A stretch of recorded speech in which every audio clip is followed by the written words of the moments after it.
नमस्कार दोस्तों। आज की इस वीडियो में हम पढ़ेंगे तुलसीदास जी की काव्यगत विशेषताएं। तुलसीदास के काव्य में कौन कौन सी विशेषताएं हैं ये इस वीडियो में आपको पता चलेंगी। तुलसीदास जो थी वो भक्ति काल की सगुण काव्यधारा में राम भक्त काव्यधारा के प्रमुख कवि थे। देखिए दोस्तों, जो भक्ति काल था उसमें दो काव्यधाराएं थी, एक सगुण काव्यधारा और दूसरी निर्गुण काव्यधारा। सगुण काव्यधारा में भी दो काव्यधाराएं थी, एक राम भक्ति काव्यधारा और दूसरी कृष्ण भक्ति काव्यधारा। राम भक्ति काव्यधारा के प्रमुख कवि थे तुलसीदास जी और कृष्ण भक्ति काव्यधारा के प्रमुख कवि कौन थे? सूरदास जी। ये पूछ लिया जाता है, याद रखिएगा। तुलसीदास जी ने अपने सभी काव्य ग्रंथों में राम के प्रति अनन्य भक्ति भाव व्यक्त किया है। अब क्योंकि ये एक भक्त कवि थे तो भक्ति भावना इनके काव्य में मिलना स्वाभाविक ही है। इनका जो जन्म था वो 1532 ईस्वी में हुआ था। उत्तर प्रदेश के बांदा जिले के राजपुर गांव में हुआ था। याद रखिए, उत्तर प्रदेश के बांदा जिले का जो राजपुर गांव था वहां पर तुलसीदास जी का जन्म हुआ था। इनकी माता का नाम हुलसी और पिता का नाम आत्माराम दुबे था। इनकी मृत्यु 1623 ईस्वी में हुई थी। जन्म और मृत्यु याद रखना बहुत ही ज़रूरी है। तुलसीदास की काव्यगत विशेषताएं निम्नलिखित हैं। सबसे पहले इनकी जो काव्यगत विशेषता है वो है भक्ति भावना। अब चूंकि तुलसीदास जी एक भक्त कवि थे और राम भक्ति काव्यधारा के प्रमुख कवि थे तो इनके काव्य में भक्ति भावना का होना स्वाभाविक ही है, जैसा पहले बताया था। तो इनकी प्रमुख विशेषता है इनके काव्य की भक्ति भावना। तुलसी की भक्ति दास्य भाव की भक्ति है। दास्य भाव की भक्ति में क्या होता है? जो भक्त होता है स्वयं को दास समझता है और भगवान को, ईश्वर को क्या समझता है? अपना स्वामी। वे अपने प्रभु राम के प्रति पूर्ण समर्पित थे और राम को अपना स्वामी और स्वयं को राम का सेवक मानते थे। वे कहते हैं, सेवक सेव्य भाव बिनु, मतलब सेवक और सेव्य के भाव के बिना कोई व्यक्ति संसार सागर से तर नहीं सकता। सेवक सेव्य भाव बिनु भवन तरिय उर्गारी। इनकी अगली विशेषता है समन्वय की भावना।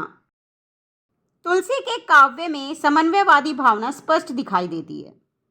इनके काव्य में शैवो वैष्णवो, सगुण निर्गुण, भक्ति ज्ञान, राजा प्रजा, जो भी विरोधी भाव होते थे या विरोधी पक्ष होते थे उन दोनों में समन्वय दिखाई पड़ता है।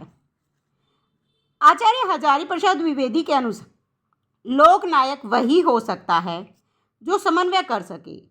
तुलसी का संपूर्ण काव्य समन्वय की विराट चेष्टा है। तो आचार्य हजारी प्रसाद द्विवेदी इस दृष्टि से तुलसीदास जी को लोकनायक मानते हैं क्योंकि उनमें समन्वय की विराट चेष्टा मिलती है।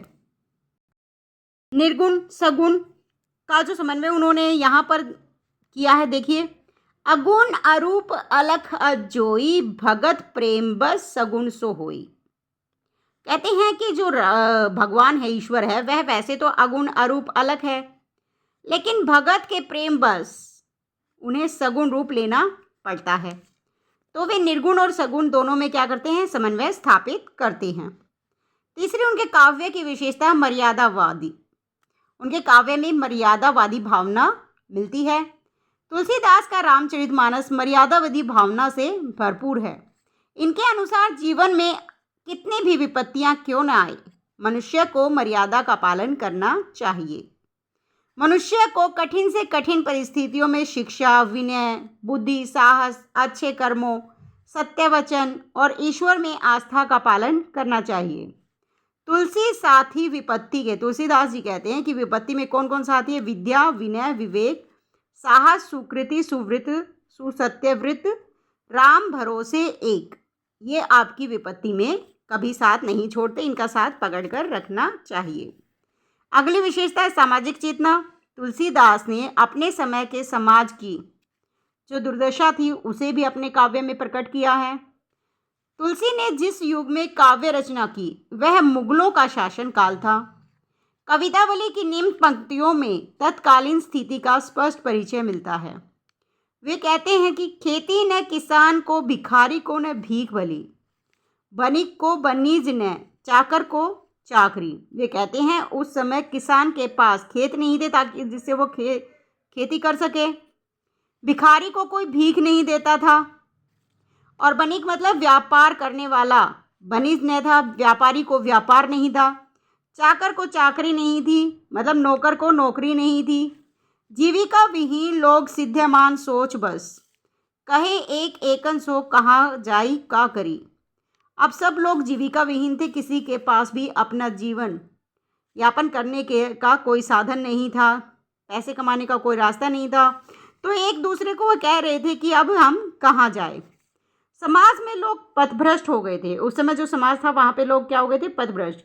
समाज में अधर्म का बोलबाला था, ब्राह्मण वेद बेच रहा था, राजा प्रजा का शोषण कर रहा था, वेद शास्त्रों का कोई नहीं मान रहा था।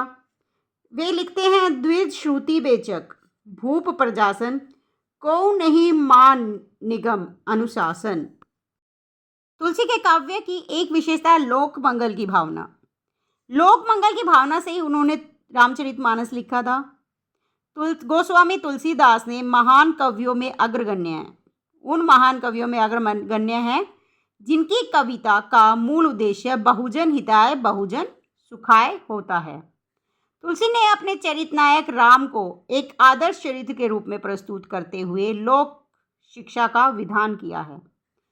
सबके मंगल की कामना करते हैं। तुलसीदास जी क्या करते हैं? सबके मंगल की कामना करते हैं। वे चाहते हैं कि सब सुखी जीवन व्यतीत करें।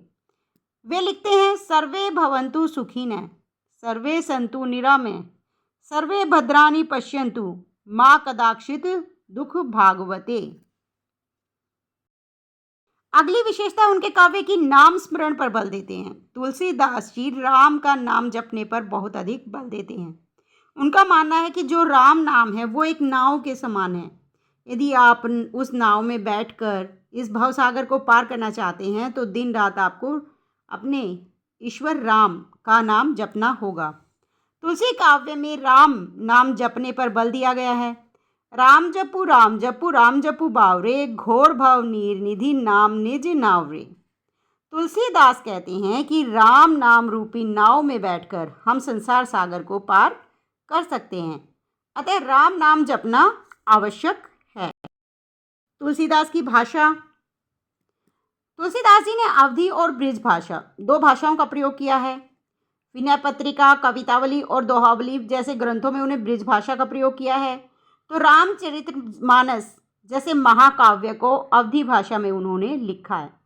याद रखिए, इन्होंने अवधी और ब्रिज दोनों भाषाओं का प्रयोग अपने काव्य ग्रंथों में किया है। विविध शैलियों का प्रयोग किया इन्होंने अपने अलग अलग ग्रंथों में, अलग अलग शैलियों का प्रयोग किया। जैसे रामचरितमानस में दोहा चौपाई शैली का प्रयोग किया, विनय पत्रिका में गीति शैली, गीतावली में कवित सवैया शैली, कवितावली में पद शैली, दोहावली में दोहा शैली, बरवे रामायण में बरवे शैली। तो दोस्तों देखा आपने, तुलसीदास जी के काव्य में भक्ति भावना है, मर्यादावादी भावना है, सामाजिक चेतना भी है, लोक मंगल की भावना है, राम नाम पर बल दिया गया है। इनकी भाषा अवधी और ब्रिज भाषा है। तो दोस्तों कुल मिलाकर जो तुलसीदास जी का काव्य है वो बहुत अधिक महत्वपूर्ण है, लोगों के लिए एक आदर्श है। दोस्तों यदि वीडियो अच्छी लगी है तो वीडियो को लाइक शेयर ज़रूर कीजिएगा। यदि आप हमारे चैनल पर नए हैं तो चैनल को सब्सक्राइब कर लीजिए, बेल आइकन प्रेस कर लीजिए ताकि अगली वीडियो का नोटिफिकेशन आप तक पहुंच सके। धन्यवाद।